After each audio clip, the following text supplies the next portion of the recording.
السلام علیکم۔ نکاح عدت کیس کے بعد عمران خان صاحب اور بشرا بی بی کی روک جاری کر دی گئی ہے کہ ان کو باعزت طور پر بری کیا جائے۔ کیا آج عمران خان صاحب کو بشرا بی بی کے ساتھ شفٹ کیا جائے گا بنی گلہ، یا پھر بشرا بی بی کو رہا کر دیا جائے گا؟ عمران خان صاحب کو کسی بھی طریقے سے روکنے کی کوشش کی جائے گی؟ کیا عمران خان صاحب کو روکا جا سکتا ہے، یا عمران خان صاحب کو بھی بشرا بی بی کے ساتھ باعزت طور پر بری کیا جائے گا؟ لیکن آج گورنمنٹ یہ کرنے کی کوشش ضرور کرے گی کہ عمران خان صاحب کو کسی بھی کیس کے اندر جیل کے اندر مزید کچھ دنوں کے لیے روکا جائے، لیکن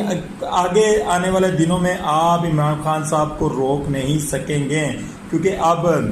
اکثریت جو ہے وہ پارلیمنٹ میں جناب عمران خان صاحب کی جماعت کی ہونے والی ہے، اور عمران خان صاحب جو ہے وہ باہر آ کر اس چیز کا فیصلہ کریں گے کہ انہوں نے اپوزیشن میں بیٹھنا ہے یا